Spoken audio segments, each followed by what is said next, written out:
Everybody. Thank you very much, Sister. The Honorable Kamla Prasad Bisesa, our illustrious political leader, and I dare say, with our collective support and the support of the people of the Republic of Trinidad and Tobago, will become our next Prime Minister. All preceding speakers, my brothers and sisters, all gathered at this very important building. Those of us who are listening and viewing this virtual meeting, either at home, here in Trinidad, or abroad. My brothers and sisters all, today, at the opening of what is called the Global Climate Summit in Egypt, Antonio Guterres, I should say, Secretary General of the United Nations, warned the world that it is traveling on a highway to climate hell, and that the accelerator being pressed, each day that passes, there is need for a resolution to this climate crisis. I would like to paraphrase this statement and the language of the Secretary General and apply it to our reality in our beloved republic. Trinidad and Tobago is on a highway to hell with a very evil, wicked individual at the helm at our steering wheels. Brothers and sisters, our only chance from crashing, from driving into hell, is for us to unite, for us to resolve, to remove through a people's revolution, of course within the democratic framework, this individual who is generating the kind of disaffection, and replace him. We have to replace that driver with a new driver, and that driver is Kamla Prasad Bisesa. Brothers and sisters, look around us, look around you. Our beloved country is not in a recession, you know. We are in a state of depression. This is a depressed economy that we are experiencing today. Over the last 7 years, our economy has contracted by 20%. Over the last 7 years, it has not been growing. It has been declining. And brothers, all the distress signs and signals are there for us to see. The dislocation is evident for all of us to see. Look at what is going on. Unemployment. CSO says what? 4.8% at the end of the second quarter of 2022. Brothers and sisters, let us be real. Unemployment is about 15% in our country. We have over 150,000 people unemployed. May I remind you, that young people between 15 and 29 years, according to the review of the economy, comprising 137,100 are unemployed. That is between 15 and 29 years. Food prices, since this man arrived on the compound, Rowley, it has gone up by 40%. 40%. The man has increased fuel prices not once, not twice, not 3 times, but 6 times. Brothers and sisters, young people are under stress. How long can we continue?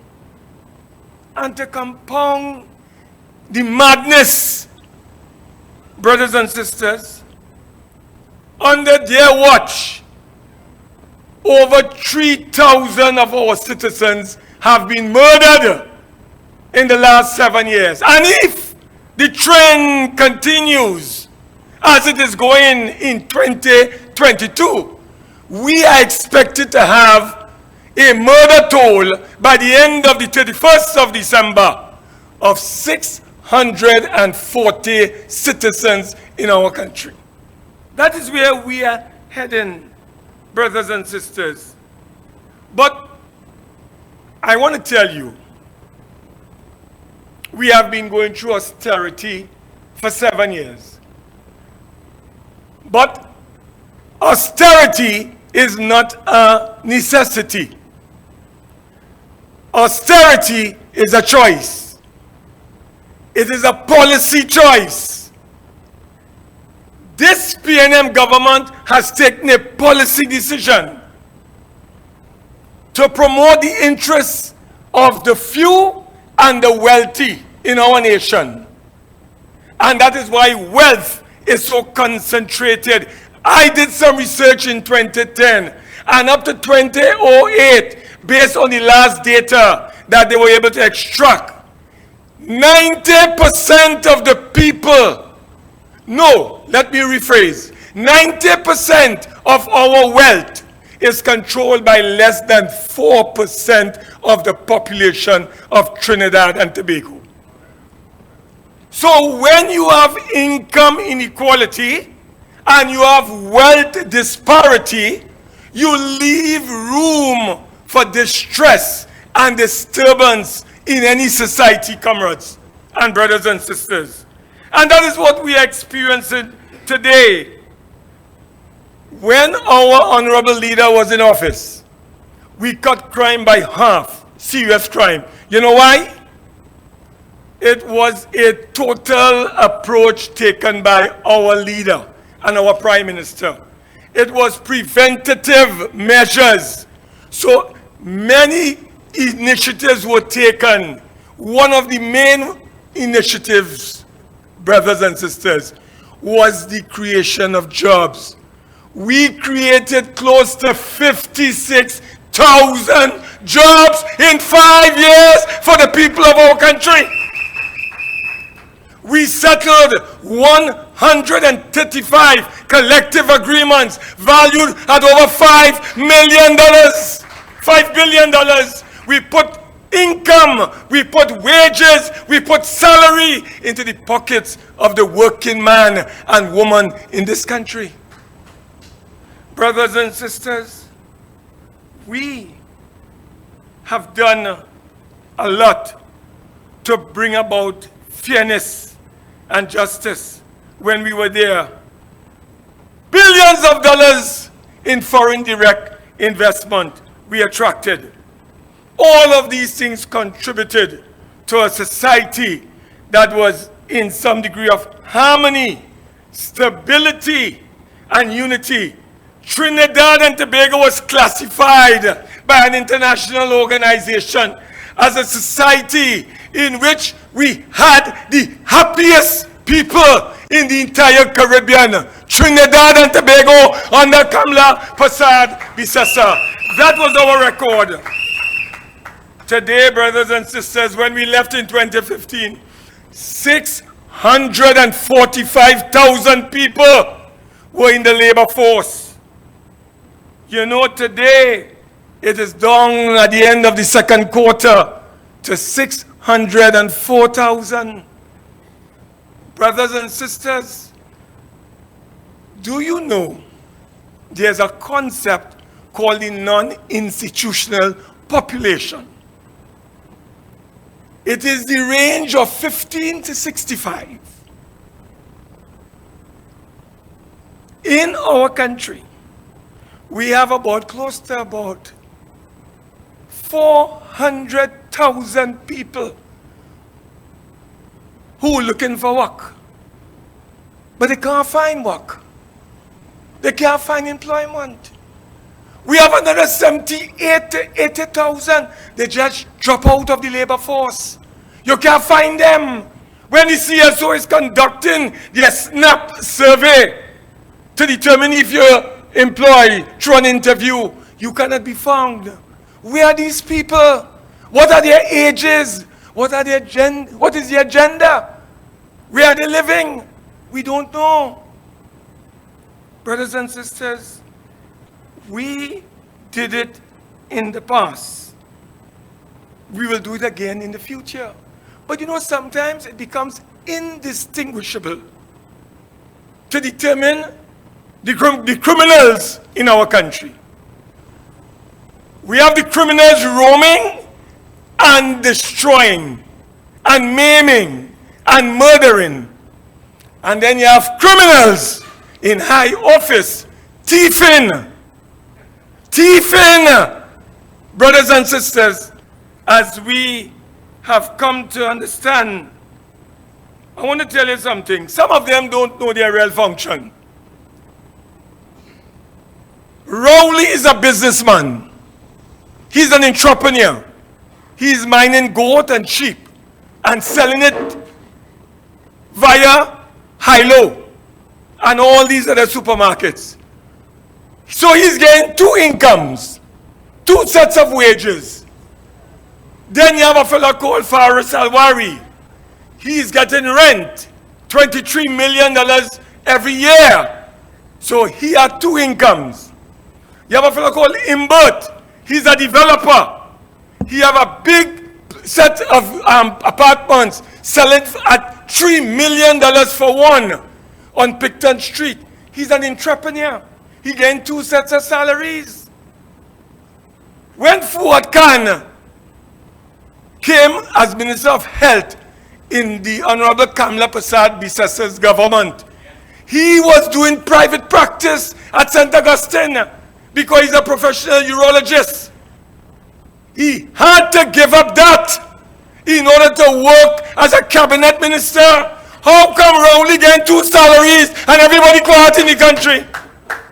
Two salaries, brothers and sisters. But I want to tell you something, comrades, because my time is not much.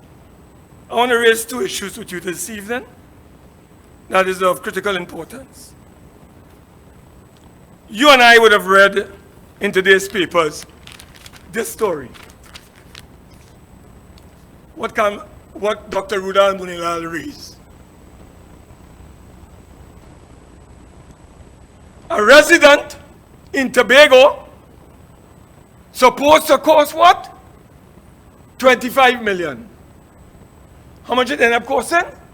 63 million. And that is in black and white in a document that was given to all members in the House of Representatives when they went through what is called the Standing Finance Committee. So that is black and white. I am not making it up. $63 million. But I want to tell Dr. Munihal tonight, this evening, it is 25 million. It's at 25 million. It is 17 million. It is 17 to 70. 17 to 70. A whopping 270 to 80% increase. Now tell me, brothers and sisters, I didn't say so. I want to invite you. I want to share with you the Express story by Rhea Tate on November the 24th, 2019. 2019. Rhea Tate, Rowley, praises $17 million residence. That is in 2019. However, this criminal comes back in 2022, and we are being told that we, the taxpayers, have to pay $63 million for a home that was completed by Rowley. If you think I lie, let me quote for you. The man talking like Jesus Christ when he had this event. He had a big event in Aruka, or I think it was somewhere in Diego Martin, some meeting. He had the Prime Minister. The Prime Minister is hosting a Christmas reception at the new Prime Minister's residence on the 21st of December, 2019. He goes on, the Prime Minister, right, said that the residence at Blenheim is complete. Is complete. I want to repeat, is complete. And ready for occupation. That is on the 24th of November, 2019. Well, he went further. He reminds me of a verse in the Bible. Him, it done, it finished, it nice. That's Rowley, it done, it finished, it nice. Well, comrades, brothers and sisters, I want to tell Dr. Rowley tonight, is this land day 2? Is this land day 2? I want to put him on notice tonight. We have the evidence. We want you to tell Trinidad and Tobago, Rowley, whether lot number 1 in a place called Forest Hills, formerly known as LANDAT, is in the name of Sharon Clark Rowley. I want you to tell Trinidad and Tobago, if on that same land, lot number 1, and there are 20 lots, and we have the cadastral sheet for all of them, I want you to tell Trinidad and Tobago, Prime Minister, if you have constructed with your wife a 5-apartment family dwelling unit. My information is that whilst the Prime Minister's residence was being constructed simultaneously, we understand a building, a 5-apartment building, I'm being told, asking Rowley to clear the air. Well, not a 5-story, a 5-apartment building was and complex was being completed simultaneously. Is this LANDAT 2? I say no more. But I can tell you, we have the evidence. We know where the building is. We have everything organized. We have the cadastral sheets. We know all of those people and I have their names. I won't call them tonight. Who bought land in LANDAT. So whilst you and I suffering, catching our aunt, nana and uncle, we have a situation where a building that was supposed to be $17 million according to UNC in this report by Rhea Tate on the 24th of November. We have it here. 17 million. It costs almost 70 million. 70 million. We want Rowley to explain. You see this? We want a criminal forensic investigation into this particular construction of a prime minister's residence. And by the way, did a fellow called Warner, was he subcontractor? Or was it Parks International? Parks was the constructor, and the next one was the subcontractor. But understand, to pave a road, Tim, to pave a road leading to the Prime Minister's residence cost the taxpayers $5 million. Well, this is the most expensive road, and that is in the Auditor General's report. We have evidence for it. So, brothers and sisters, this government is a criminal government. This government is thieving. This is one of the most corrupt governments we have ever had in our country. And whilst they are thieving, Alibaba and the 40 thieves, whilst they are having a great time, our citizens are being murdered. They are dying. You can't send the children to school.